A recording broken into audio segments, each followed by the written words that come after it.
Bismillahirrahmanirrahim. Assalamu alaikum. Dear students, my name is Usman Ahmed.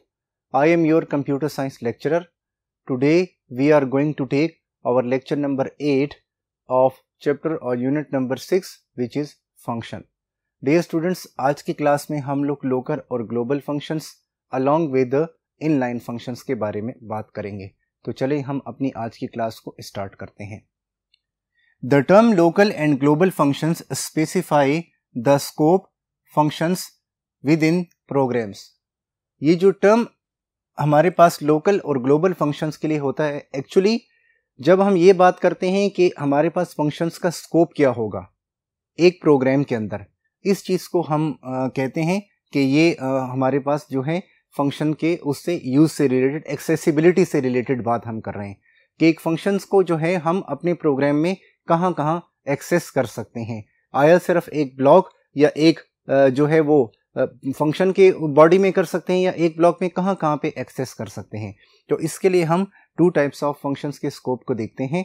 First हमारे पास होता है local, second होता है ग्लोबल स्कोप. तो चलिए स्टूडेंट्स हम लोग लोकल फंक्शंस पे बात करते हैं कि those functions which are defined inside the body of another function are called local functions. Dear students, ऐसे फंक्शन जो कि किसी दूसरे फंक्शन की बॉडी में डिफाइन किए जाएं, ऐसे ही फंक्शंस को जो हैं वो लोकल फंक्शंस कहा जाता है. I am going to repeat the definition. Students, ऐसे फंक्शंस जो कि डिफाइन किए जाएं किसी फंक्शन की बॉडी के इनसाइड, यानी दूसरे फंक्शन की बॉडी के इनसाइड, ऐसे फंक्शन को स्टूडेंट्स लोकल फंक्शंस कहा जाता है. Normally we used built-in functions inside the body of main function to perform our activities. Students, अपनी एक्टिविटीज को परफॉर्म करने के लिए आमतौर पे हम लोग जो हैं वो लोकल जो हैं बिल्ट इन फंक्शंस जो हैं उन्हें हम मेन फंक्शन की बॉडी में यूज करते हैं. इसकी एग्जांपल हम ये ले लेते हैं. जैसे स्टूडेंट्स आपको याद है हमने इस चैप्टर के स्टार्ट में फंक्शन की डेफिनेशन पे बात की थी, फिर हम लोगों ने टाइप्स ऑफ फंक्शंस के बारे में बात की थी. टाइप ऑफ फंक्शन में जो फर्स्ट टाइप थी built in, standard, library, system defined, pre defined functions. वो फंक्शन जो कि किसी लैंग्वेज के साथ आते हैं और प्री कंपाइल्ड होते हैं उन्हें हम लोग बिल्ट इन फंक्शंस कहते हैं. स्टूडेंट्स, फिर हम लोगों ने जो है एक बिल्ट इन फंक्शन की एग्जांपल भी देखी थी जिसमें हमने किसी एंगल का साइन थीटा फाइंड आउट किया था. फिर मैंने आपको ये भी बताया था कि आप जो है कॉस थीटा वगैरह और वो सारे के सारे फंक्शंस जो कि math.h हेडर फाइल में डिफाइंड हैं उन्हें आप यूज़ कर सकते हैं. इस तरह स्टूडेंट जो दूसरे बिल्ट इन फंक्शंस आप लोगों ने अपने चैप्टर नंबर 3 के स्टार्ट में यूज़ किए, फॉर एग्जांपल आप लोगों ने गेट चे फंक्शन यूज़ किया, गेट केयर फंक्शन यूज़ किया, पुट केयर फंक्शन आप लोगों ने यूज़ किया. डियर स्टूडेंट्स, इस तरह से आप लोगों ने एरेज एंड स्ट्रिंग के चैप्टर में जो है वो str copy, str len, str compare, ये वाली फंक्शंस आप लोगों ने यूज़ किए. इस तरह से आपने और भी बहुत सारे बिल्ट इन फंक्शंस यूज़ किए होंगे. तो जो बिल्ट इन फंक्शंस हैं उन्हें जब हम लोग मेन फंक्शन की बॉडी में यूज़ करते हैं तो डियर स्टूडेंट्स उनको जो है वो लोकल फंक्शंस कहा जाता है. अब स्टूडेंट्स हम लोग ग्लोबल फंक्शंस की जो है डेफिनेशन डिस्कस करने के लिए सेकंड बोर्ड पे मूव कर रहे हैं. डियर स्टूडेंट्स, अब हम लोग ग्लोबल फंक्शंस पे बात कर लेते हैं. A function declared outside any function is called global function. ऐसा फंक्शन जो कि फंक्शन दूसरे फंक्शन से आउटसाइड डिक्लेयर किया जाए उन्हें हम लोग जो है वो ग्लोबल फंक्शंस कहते हैं. It can be accessed from any part of the program. फिर ऐसे फंक्शंस को हम लोग जो है प्रोग्राम की किसी भी पार्ट से एक्सेस कर सकते हैं. Normally user defined functions are considered as global functions. तो आमतौर पे जो यूजर डिफाइंड फंक्शंस होते हैं वो हमारे ग्लोबल फंक्शंस जो हैं समझे जाते हैं. Students, I am going to repeat this concept along with definition कि ग्लोबल फंक्शंस वो फंक्शंस होते हैं जो कि किसी फंक्शन से आउटसाइड डिफाइन किए जाएं और उन्हें पूरे प्रोग्राम में कहीं भी एक्सेस किया जा सके. ऐसे फंक्शंस को जो है ग्लोबल फंक्शंस कहा जाता है. आमतौर पर स्टूडेंट्स हम लोग जो यूज़र डिफाइंड फंक्शंस बनाते हैं उन्हें कंसिडर किया जाता है एज ग्लोबल फंक्शंस. स्टूडेंट्स, आपको याद है हम लोगों ने फंक्शंस बनाया था स्क्वायर जो कि 2 वैल्यूज़ का स्क्वायर फाइंड करता था. क्यूब फंक्शन हमने बनाया, सम बनाया, हमने मल्टीप्लिकेशन का फंक्शन बनाया, हमने कैलकुलेट बिल का फंक्शन बनाया था, हम लोगों ने जो है एडिशन का फंक्शन बनाया स्टूडेंट्स, हम लोगों ने डिवीजन सब्ट्रैक्शन के लिए भी फंक्शंस बनाए थे। ये सारे मॉड्यूल्स हैं, तो इनको हम प्रोग्राम में कहीं भी एक्सेस कर सकते हैं। ऐसे फंक्शन डियर स्टूडेंट जो हैं वो हमारे ग्लोबल फंक्शंस कहलाते हैं। तो स्टूडेंट्स अभी तक हमने जितने यूज़र डिफाइंड फंक्शंस को बनाया है, उनको यूज़ किए, वो सारे के सारे ग्लोबल फंक्शन हैं उन्हें, और उन सब को आप as an example global functions के एग्जांपल में भी राइट कर सकते हैं। स्टूडेंट्स अब हम लोग अपने नेक्स्ट टॉपिक इनलाइन फंक्शंस को डिस्कस करने जा रहे हैं। Using function calls in a program a lot of time is wasted in passing control back to the calling function. अगर स्टूडेंट्स हम लोगों ने अपने प्रोग्राम में फंक्शन को यूज़ किया है, तो जहाँ पे फंक्शन की कॉल होती है वहाँ पे कंट्रोल को जो है वो बैक करने के लिए काफ़ी टाइम जो है वो वेस्ट हो जाता है, बहुत ज़्यादा टाइम उसमें वेस्ट होता है। This limitation can be overcome by the use of inline function. तो इस इसको कम करने के लिए, ये जो लिमिटेशन है इससे जो है वो ख़त्म करने के लिए जो है हम लोग, या उससे कम करने के लिए जो है हम लोग इनलाइन फंक्शंस को यूज़ करते हैं। I am going to repeat this definition. Inline functions में जो है वो उन कॉन्टेक्स्ट में यूज़ होते हैं जब हम नॉर्मली देखते हैं कि एक प्रोग्राम में हम फंक्शन को कॉल करते हैं तो हमारा बहुत टाइम वेस्ट होता है कि जब कंट्रोल जो है वो बैक करता है कॉलिंग फंक्शन को। तो इस लिमिटेशन को कम करने के लिए जो है वो इनलाइन फंक्शंस का इस्तेमाल किया जाता है। C++ offers a way to combine the advantages of functions with the speed of code. C++ हमें एक ऐसा तरीका देती है कि हम लोग फंक्शन के जो एडवांटेजेस हैं उन्हें हम कंबाइन कर सकते हैं और हम एक ऐसा कोड लिख सकते हैं फंक्शंस के साथ। डियर स्टूडेंट्स, अब हम लोग इनलाइन फंक्शंस की फर्दर डिस्कशन के लिए, इसके कॉन्सेप्ट को बेटर तरीके से अंडरस्टैंड करने के लिए लास्ट बोर्ड पे मूव कर रहे हैं। डियर स्टूडेंट्स, हम बात कर रहे थे इनलाइन फंक्शंस की। तो इनलाइन फंक्शंस जो है उनकी हमारे पास जो है फर्दर भी कुछ वो है थ्योरी है। In inline functions the function return type is preceded by the inline keyword which requests the compiler to treat the function as inline। जब स्टूडेंट्स हम लोग इनलाइन फंक्शन बनाते हैं तो फंक्शन की जो हमारे पास फंक्शन का वो होता है नेम होता है, उसके नेम से पहले हम कीवर्ड इनलाइन लिखते हैं ताकि कंपाइलर को पता चले कि ये एक इनलाइन फंक्शन है और इस फंक्शन को एज इनलाइन ट्रीट करे। And do not jump again and again to the called function. और इनलाइन फंक्शन में फिर क्या होता है कि अगेन एंड अगेन जो है जंप करने की जरूरत नहीं रहती कॉल्ड फंक्शन पे। Dear students, I am going to repeat this paragraph कि जिस फंक्शन को हमने इनलाइन बनाना है स्टूडेंट्स, हम उस फंक्शन के नाम से पहले कीवर्ड इनलाइन यूज करते हैं तो कंपाइलर को पता चल जाता है कि ये एक इनलाइन फंक्शन है, ये इस फंक्शन को एज अ इनलाइन ट्रीट करेगा और वो अगेन एंड अगेन जंप नहीं करेगा कॉल्ड फंक्शन को। In the case of inline function, when the compiler compiles the code, all inline functions are expanded in place। Normally क्या होते हैं कि जो फंक्शन इनलाइन होते हैं, जब कंपाइलर कोड को कंपाइल करते हैं तो जितने इनलाइन फंक्शंस होते हैं उन्हें एक्सपेंड कर दिया जाता है। कहाँ पे एक्सपेंड कर दिया जाता है? That is the function call replaced with a copy of the function itself which removes the function call overhead। तो डियर स्टूडेंट्स, नॉर्मली ऐसा होता है कि जो फंक्शन इनलाइन होते हैं, जब कंपाइलर जो है वो क्या करता है, कोड को कंपाइल करता है तो जितने इनलाइन फंक्शंस होते हैं वो उन्हें एक्सपेंड कर देता है और जहां जहां पे फंक्शन कॉल होती है वहां पे कोड को डाल देता है, कोड को कॉपी कर देता है वहां पे। तो इससे जो है जो अगेन एंड अगेन जंप का वो था, एक वे था जो विदाउट इनलाइन फंक्शंस के, वो चीज़ ख़त्म हो जाती है।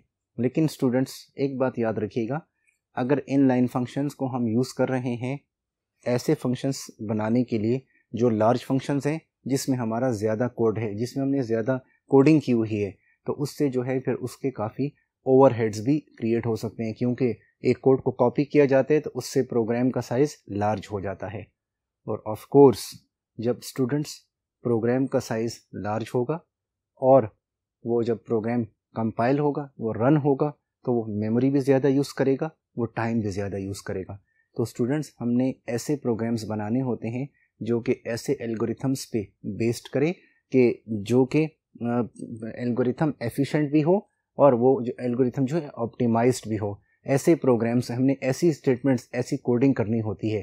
तो हम नॉर्मली ये कोशिश करते हैं और हमें करनी भी चाहिए कि इनलाइन सिर्फ उन फंक्शंस को बनाएं, वो फंक्शन जो एक स्मॉल टास्क परफॉर्म करे, न कि उस फंक्शन को जो एक लार्ज टास्क परफॉर्म करे। क्योंकि स्टूडेंट्स हमेशा एक कंप्यूटर प्रोग्राम वही अच्छा होता है जिसमें नंबर ऑफ़ लाइंस कम हो और वो जब प्रोग्राम कंप्यूटर पे रन हो तो जो है वो कम से कम मेमोरी भी कंज्यूम करे और वो टाइम भी कंज्यूम करे।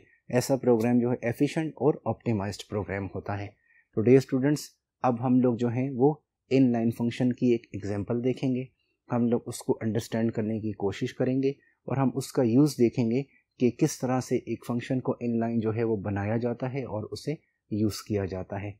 स्टूडेंट्स, इसके लिए हम लोग अगेन अपने फर्स्ट बोर्ड पे मूव कर रहे हैं। डियर स्टूडेंट्स, अब हम लोग जो हैं इनलाइन फंक्शन की एग्जांपल को डिस्कस करते हैं। जैसा कि स्टूडेंट्स आपने यहाँ पे देखा, हमने एक फंक्शन बनाया मिन फंक्शन। ये करेगा, ये हमें 2 वैल्यू में से मिनिमम वैल्यू को फाइंड करके देगा। तो स्टूडेंट्स आप देखें कि हमने मिन फंक्शन के नेम से पहले उसकी रिटर्न टाइप लिखी और फिर हमने उससे पहले कीवर्ड इनलाइन को यूज़ किया। अब कंपाइलर जो है ये मिन फंक्शन जो है इसको as a inline function treat करेगा और फिर कंपाइलर क्या करेगा, ये जो फंक्शन कॉल का ओवरहेड होता था उसको जो है वो ओवरकम करेगा और उसकी फंक्शन की कॉपी जो है वहाँ पे रिप्लेस करेगा। तो स्टूडेंट्स यहाँ पे हमने क्या किया है, हमने ये किया है एक मिन फंक्शन बनाया है। इसे जो है हम जो फंक्शन ये हमने बनाया है इन्हें हम जो है 2 आर्गुमेंट्स पास करेंगे और फिर क्या होगा, एक आर्गुमेंट A होगा दूसरा B है, यानी हम 2 आर्गुमेंट की वैल्यूज पास करेंगे। तो फिर चेक होगा अगर A की वैल्यू ग्रेटर है B से, अगर कंडीशन ट्रू हो जाएगी तो हमने कहा कि अगर कंडीशन ट्रू हो जाए तो B रिटर्न कर दे, अदरवाइज A रिटर्न कर दे। मतलब ये है स्टूडेंट कि अगर फर्स्ट वैल्यू ग्रेटर है सेकंड वैल्यू से या फर्स्ट नंबर ग्रेटर है सेकंड नंबर से तो सेकंड नंबर रिटर्न कर दे, अदरवाइज फर्स्ट नंबर रिटर्न कर दे। स्टूडेंट्स आप जानते हैं, आप लोगों ने टाइप्स ऑफ ऑपरेटर में ऑपरेटर्स पढ़े थे, जो हमारे पास बहुत सारे ऑपरेटर्स थे, कंडीशनल ऑपरेटर्स थे, हमारे पास लॉजिकल ऑपरेटर्स थे। तो ये वो कंडीशनल ऑपरेटर यहाँ पे यूज किए गए हैं। तो ये फंक्शन हमें क्या करेगा, इनको इनपुट में इनको एज एन आर्गुमेंट्स हम पास करेंगे 2 वेरिएबल की वैल्यूज, ये उसमें से हमें मिनिमम वैल्यू फाइंड करके देगा। फिर स्टूडेंट्स हम लोग जो है मेन फंक्शन की बॉडी में आ गए हैं। मेन फंक्शन में आप लोग देख सकते हैं डियर स्टूडेंट्स कि हम लोगों ने सी आउट में जो है एक स्टेटमेंट दी है, minimum out of 25 and 26 is, यानी 25 और 2 वैल्यूज में से जो मिनिमम है वो क्या होंगी। तो आप देखें हमने यहाँ मिन फंक्शन को कॉल किया। स्टूडेंट्स मिन फंक्शन में हमने एक वैल्यू 25 पास की और ये 26। स्टूडेंट्स ये एक्चुअली हमारे एक्चुअल पैरामीटर्स हैं। तो डियर स्टूडेंट्स यहाँ से ये जो 25 है ये ए में चला जाएगा और 26 जो है ये बी में चला जाएगा। फिर देखें चेक होगा, ए में जो वैल्यू है डियर स्टूडेंट्स वो है 25, बी में वैल्यू जो है वो है 26। तो ये चेक हो रहा है कि जो ए की वैल्यू है 25 क्या ये ग्रेटर है 26 से, 25 ग्रेटर है 26 से, नो। तो क्या होगा, ये ए की वैल्यू रिटर्न हो जाएगी तो हमें आउटपुट में 25 मिलेगा। अगर स्टूडेंट्स हम इन वैल्यूज को वो कर दें, चेंज कर दें, हम यहाँ 26 लिखें 25, तो इस केस में फिर हमें 20 जो है वो 25 ही रिटर्न होगा। तो डियर स्टूडेंट्स इस प्रोग्राम से हमें ये क्लियर हो गया कि इस एग्जाम्पल से कि इनलाइन फंक्शंस को कैसे यूज़ किया जाता है और इनलाइन फंक्शंस जो है उसको यूज़ करने का एडवांटेज क्या है। तो स्टूडेंट्स आपने देखा कि हमने एक स्मॉल टास्क परफॉर्म करवाना था, जस्ट हमने 2 वैल्यूज़ में से मिनिमम वैल्यू फाइंड करनी थी, उसके लिए हमने इस फंक्शन को इनलाइन बनाया। अब स्टूडेंट्स हम लोग जो है वो नेक्स्ट टॉपिक स्टार्ट करने जा रहे हैं जो है पासिंग ऑफ आर्गुमेंट्स। उसके लिए डियर स्टूडेंट्स हम लोग सेकंड बोर्ड पे मूव कर रहे हैं। डियर स्टूडेंट्स अब जो हम टॉपिक स्टार्ट करने जा रहे हैं वो है पासिंग आर्गुमेंट्स, यानी आर्गुमेंट्स को फंक्शंस में कितने तरीकों से पास किया जा सकता है। तो डियर स्टूडेंट्स, आर्गुमेंट जो हैं फंक्शन में वो 3 तरीकों से पास किया जा सकता है, bye constant, by value and by reference. तो ईच एंड एवरी वन जो मेथड है उसे हम डिस्कस करते हैं अलॉन्ग विद एग्जांपल्स। स्टूडेंट, जब हम पास करते हैं आर्गुमेंट्स को बाय कांस्टेंट, वो कैसे होते हैं, किस तरह से यूज होते हैं, तो चलें इसके लिए हम बोर्ड पे मूव कर रहे हैं। While calling a function, arguments are passed to the calling function. In passing constants as arguments, the actual constant values are passed instead of passing the variables. Students, जब हम लोग arguments को as a arguments को पास करते हैं by constant, तो उसमें हम क्या करते हैं, हम डायरेक्ट वैल्यूज को पास करते हैं। हम उन वेरिएबल्स के नाम नहीं बताते जिन वेरिएबल्स में वैल्यू को स्टोर किया हुआ होता है। I am going to repeat the definition कि पासिंग आर्गुमेंट बाय कांस्टेंट ये अप्रोच है, ये मेथडोलॉजी है जिसमें हम डायरेक्ट वैल्यूज़ को पास करते हैं और हम उन वेरिएबल्स को नहीं पास करते जिन वेरिएबल्स में वैल्यूज स्टोर होती हैं। अब स्टूडेंट्स, इन जो है एग्जाम्पल से हमें इंशाल्लाह इसका कॉन्सेप्ट क्लियर हो जाएगा। तो चलिए हम लोग एग्जाम्पल्स की डिस्कशन स्टार्ट करते हैं। स्टूडेंट, जैसा कि आप लोग देख सकते हैं कि यहाँ पे हमने एक फंक्शन बनाया है, डिस्प्ले फंक्शन। डिस्प्ले फंक्शन क्या करेगा, इसको जो है यहाँ पे हमने क्या किया है, इसमें जो है हमने पैरेंथेसिस में डिस्प्ले फंक्शन की यहाँ पे जो है हमने एक फॉर्मल पैरामीटर बताया है एक्स हमारा यहाँ पे एक फॉर्मल पैरामीटर है। ये फंक्शन हमें क्या करेगा, इसकी रिटर्न टाइप कोई नहीं, वॉइड है। जो फंक्शन हमें कुछ रिटर्न ना करे उसकी टाइप ना, उसके लिए हम कीवर्ड वर्ड यूज करते हैं। Void means nothing return. फिर स्टूडेंट, फंक्शन का नाम डिस्प्ले है। इसको हमने जो है हम इसको जो डेटा पास करेंगे वो एक फॉर्मल पैरामीटर जो है वो एक ही वेरिएबल होगा जो यहाँ पे हमारे केस में x है। फिर इसकी बॉडी में क्या हो रहा है स्टूडेंट्स कि जो इसको कांस्टेंट वैल्यू पास की जाएगी वो x में आके सेव होगी और वो स्क्रीन पे हमें प्रिंट भी हो जाएगी। तो ये फंक्शन जस्ट क्या कर रहा है, इसको एक जो है डायरेक्ट वैल्यू पास करेंगे, वो वैल्यू जो है एक वेरिएबल x में आके सेव होगी, स्टोर होगी और x से वो वैल्यू स्क्रीन पे प्रिंट हो जाएगी यूजिंग द सी आउट। तो स्टूडेंट्स, हम लोग अब इस फंक्शन इस एग्जाम्पल का जो रिमेनिंग पार्ट है मेन फंक्शन की बॉडी, उसकी डिस्कशन के लिए लास्ट बोर्ड पे मूव कर रहे हैं। डियर स्टूडेंट्स, अब हम लोग जो हैं अपने एग्जाम्पल का कंप्यूटर प्रोग्राम का मेन फंक्शन का जो पार्ट है उसको डिस्कस करते हैं। स्टूडेंट्स, आप लोग देख सकते हैं कि मेन फंक्शन की बॉडी में हम आ गए हैं। मेन फंक्शन की बॉडी में हमने क्या किया है, हमने डिस्प्ले फंक्शन को कॉल किया है और डिस्प्ले फंक्शन में हमने जो है डायरेक्ट वैल्यूज जो है वो बताई है। तो यहाँ पे हम क्या करें, हम वैल्यूज पास करवा रहे हैं और ये हमारे क्या, ये हमारे जो हैं ये वैल्यूज हैं। तो जैसे ही इस 25 वैल्यूज को हमने पास किया, ये वैल्यू स्टूडेंट्स जो अभी हमने सेकंड बोर्ड पे एक्स वेरिएबल के बारे में बात की उसमें जाके सेव हो जाएगी और उसी फंक्शन की बॉडी में ये प्रिंट भी हो जाएगी। फिर आप देखें हमने गेट सेज फंक्शन को लिखा और रिटर्न 0 जो एज कन्वेंशन हम लोग लिखते हैं। तो डियर स्टूडेंट्स, जैसे ही आप लोग इस प्रोग्राम को रन करेंगे आपको रिजल्ट में प्रिंट होगा x = 25। स्टूडेंट्स, हमारा ये जो टॉपिक स्टार्ट है पासिंग ऑफ आर्गुमेंट्स, ये पासिंग ऑफ आर्गुमेंट्स जो है ये मुख्तलिफ तरीक़ों से होती है। फर्स्ट हमने देखा बाय कांस्टेंट, फिर हम देखेंगे इंशाल्लाह कमिंग क्लासेस में बाय वैल्यू और बाय रेफरेंस। स्टूडेंट्स, ये तीनों जो टेक्निक्स हैं आपको आनी चाहिए। बाय कांस्टेंट टेक्निक उस टाइम स्टूडेंट्स को टीच की जाती है जब स्टूडेंट फर्स्ट टाइम फंक्शन की प्रोग्रामिंग को लर्न कर रहे होते हैं, जो बिगिनर्स होते हैं कंप्यूटर प्रोग्रामिंग में। जब हम इसकी नेक्स्ट उस पे जाएंगे पास बाय वैल्यू, फिर पास बाय रेफरेंस, तो थोड़ी सी एग्जांपल्स कॉम्प्लिकेटेड हो जाएंगी। तो स्टूडेंट्स, आज की क्लास में हम लोगों ने जो है वो बात की कि हमारे पास इनलाइन फंक्शंस क्या होते हैं, हमारे पास लोकल फंक्शंस क्या होते हैं और हमारे पास ग्लोबल फंक्शंस क्या होते हैं। स्टूडेंट्स, तो मैंने आपको बताया लोकल फंक्शंस वो फंक्शंस होते हैं जो कि दूसरे फंक्शंस के अंदर जो है हम डिफ़ाइन करते हैं। उसकी एग्जांपल्स में जितने हमारे पास जो है बिल्ट इन फंक्शंस हैं वो सारे के सारे लोकल फंक्शंस कहलाते हैं। और उसमें हमने कुछ एग्जांपल्स को भी देखा था, स्क्वायर रूट को, पावर को, हमने sine theta, cos theta, str copy, str len, str compare, ये सारे फंक्शन आप ऑलरेडी अपने जो है प्रीवियस चैप्टर्स में स्टडी कर चुके हैं और उनके प्रैक्टिकल्स भी आपने कंडक्ट किए। ग्लोबल फंक्शंस वो फंक्शंस होते हैं जिन्हें हम जो है दूसरे फंक्शन के आउटसाइड डिफाइन करते हैं और उन्हें प्रोग्राम में कहीं भी एक्सेस कर सकते हैं। स्टूडेंट्स, अभी जो हमने ये फंक्शन देखा डिस्प्ले फंक्शन, और पासिंग आर्गूमेंट्स के केस में बाय आर्गूमेंट्स को हम बाय कांस्टेंट जो पास कर रहे हैं, ये भी एग्जांपल है हमारी ग्लोबल फंक्शंस की। और नॉर्मली जो यूज़र डिफाइंड फंक्शंस होते हैं उन्हें कंसिडर किया जाता है ग्लोबल फंक्शंस।